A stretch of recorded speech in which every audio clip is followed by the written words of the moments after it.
നമ്പൂതിരിയുടെ രുചിക്കൂടിനായി കാത്തിരിക്കുന്ന ന്യൂസ് മലയാളത്തിലെ എല്ലാ പ്രിയ പ്രേക്ഷകർക്കും മുന്നിലേക്ക് നമ്മൾ വീണ്ടും എത്തിയിരിക്കുകയാണ്. അപ്പൊ തിരുമേനി 6ാം ദിവസമാണ്, തൃക്കേട്ട ദിനമാണ്. അപ്പോ ന്യൂസ് മലയാളത്തിലെ എല്ലാ പ്രിയ പ്രേക്ഷകർക്കും രുചിയോണം വിത്ത് പഴയിടത്തിലേക്ക് സ്വാഗതം. അപ്പം തിരുമേനി, നമ്മൾ ഇന്ന് വെറൈറ്റി ആയിട്ട് നമ്മൾ എന്താ കൊടുക്കാൻ പോകുന്നത്? എനിക്കൊരു സൂചന കിട്ടിയിട്ടുണ്ട്. അപ്പോൾ തിരുമേനി ഇന്ന് ഉണ്ടാക്കാൻ പോകുന്നത് മന്തിയാണ്. മന്തി എന്ന് കേൾക്കുമ്പോൾ നിങ്ങൾ ഞെട്ടും, തിരുമേനി മന്തി ഉണ്ടാക്കേ ശിവ അല്ലേ? പക്ഷെ ഇത് നമ്മൾ വിചാരിക്കുന്ന പോലെ ഒന്നും അല്ല. വെജിറ്റേറിയൻ അത്ര പ്രിയമുള്ളവർക്ക് വേണ്ടിയിട്ട് സ്പെഷ്യലായിട്ട് ഇത് ചെട്ടിനാട് വിഭവമാണ്. കേരളത്തിലല്ലേ?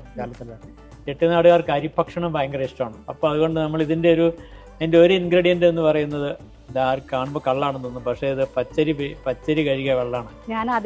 ഈ കഴുകിയ വെള്ളത്തിലാണ് നമ്മൾ ഈ പച്ചരി കഴുകിയെടുത്ത ആദ്യം ഒന്ന് കഴുകി കളയും, പിന്നെ രണ്ടാമത് വീണ്ടും കഴുകിയിട്ട് ഫിൽറ്റർ എടുക്കുന്ന ഈ വെള്ളത്തിലാണ് പുളി പിഴിഞ്ഞ് ഒഴിച്ചിട്ടാണ് നമ്മൾ ഈ വിഭവം ഉണ്ടാക്കുന്നത്.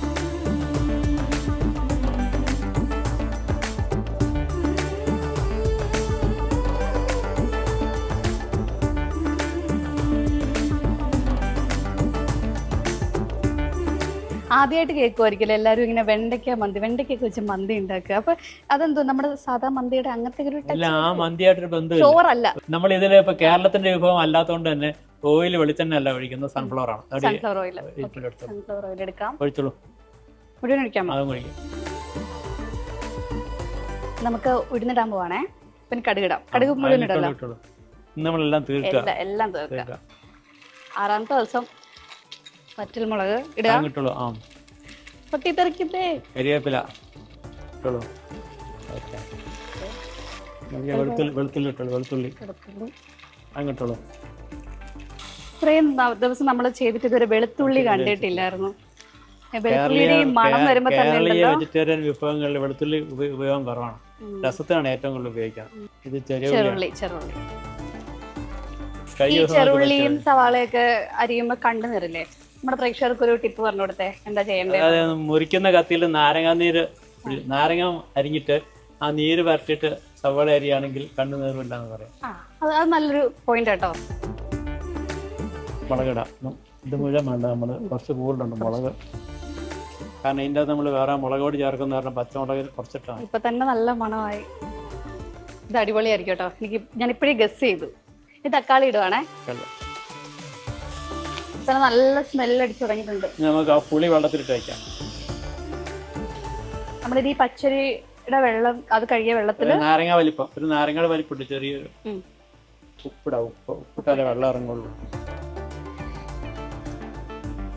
ഈ കറികൾ നമ്മൾ ഉണ്ടാക്കി കഴിയുമ്പോൾ ഉപ്പ് കൂടിപ്പോയാൽ അതിനെ എങ്ങനെ പെട്ടെന്ന് പരിഹരിക്കാൻ പറ്റും?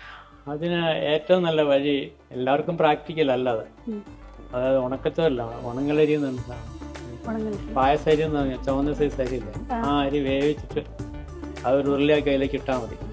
ഏത് ഡിഷാണെങ്കിലും ഉപ്പ് ഫ്ലേവർ മാറൂല? ഇല്ലില്ല, ഫ്ലേവർ മാറില്ല. അല്ലെങ്കിൽ പിന്നെ നല്ല അലക്കിയ തുണിക്കകത്ത് കഴുകിയ ചിരട്ടക്കരി കെട്ടിയിട്ട് അതിലുള്ള ഇറക്കിട്ട് പെട്ടെന്ന് തിരിച്ചെടുക്കണം, അല്ല പിന്നെ കളർ അടങ്ങും. പുതിയ അറിവുകൾ കേട്ടോ ഇതൊക്കെ. പിന്നെ കുറച്ചൊക്കെ കൂടുതലുണ്ടെങ്കിൽ ലേശം മധുരം ചേർത്താൽ മതി. മധുരം. അപ്പൊ ഇന്ന് 2 അറിവാട്ടോ കിട്ടിയേക്കുന്നത്. സവാള അരിയുമ്പം കണ്ണ് നീറാതിരിക്കാനും ഉപ്പ് കൂടി അത് കുറയ്ക്കാനും ഉള്ളത്.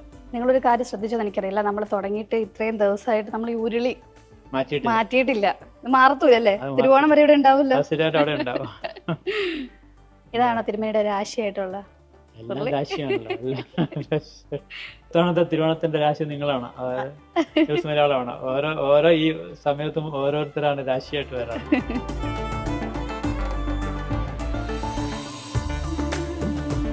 തിരുമേനി നമുക്കിത് വെന്തോന്നൊന്ന് നോക്കാട്ടോ.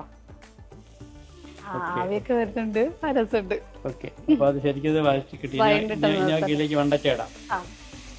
മുളക് പൊടി മഞ്ഞപ്പൊടി കൂടി ആഡ് ചെയ്തിട്ട് വെണ്ടയ്ക്ക മഞ്ഞപ്പൊടി ഇടാം. മുളക് പൊടി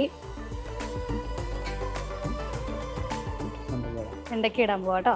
നമ്മുടെ മെയിൻ ഐറ്റം ആണ് വെണ്ടയ്ക്ക മന്തിയുടെ. കുറച്ച് മതി അല്ലേ? ഞാപ്പഴേക്ക് ഇത് പിഴിഞ്ഞെടുക്കാം. പുളി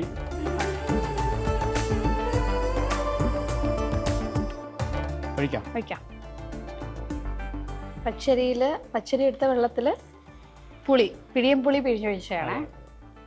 നല്ല വെള്ളത്തിൽ കിടക്കണം അല്ലേ ഇത്?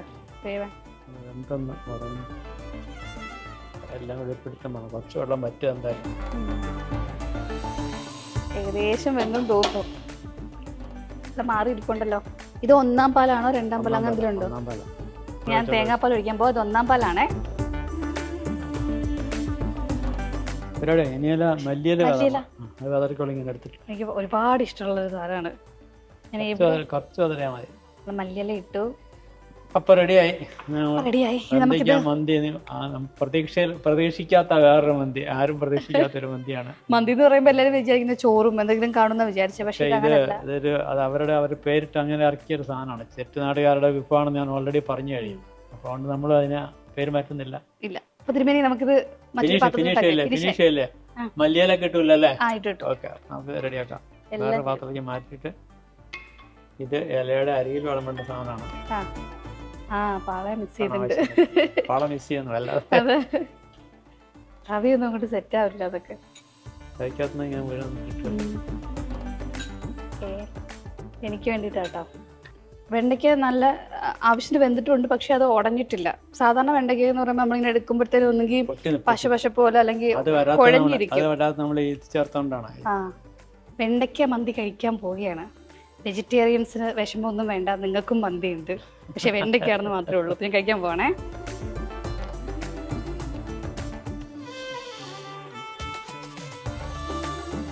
ചോറ് വേണ്ടവർക്ക് ചോറ് എടുക്കാം, ചപ്പാത്തി വേണ്ടവർക്ക് ചപ്പാത്തി എടുക്കാം. ഈ വെണ്ടയ്ക്കൊക്കെ ഇത്രയും കഷ്ണത്തിലൊക്കെ ഞാൻ ആദ്യമായിട്ടാണ് കഴിക്കുന്നത്. പക്ഷെ നല്ല അതൊരു ക്രിസ്പി ഫീലുണ്ട്. അപ്പം എല്ലാവരും മന്തി വെച്ച് കഴിക്കുക അല്ലേ? ഇനി വീട്ടിൽ തന്നെ വെജിറ്റേറിയൻസിന് മന്തി വെച്ച് കഴിക്കാം. അപ്പൊ ഇനി പഴയടത്തിന്റെ കയ്യിൽ ഇനി ഒരുപാട് വെറൈറ്റി ഐറ്റംസ് ഒക്കെ ഉണ്ട്. നിങ്ങൾ വെയിറ്റ് ചെയ്യാം. ഇനി 4 ദിവസം കൂടെ ഉള്ളൂ നമ്മള്. അപ്പൊ ഈ 4 ദിവസത്തിനിടയ്ക്കാണ് നമുക്ക് ഒരുപാട് വെറൈറ്റി ഐറ്റംസ് നമുക്ക് കൊണ്ടുവരാം. അപ്പൊ ഇനി നാളെ കാണാം.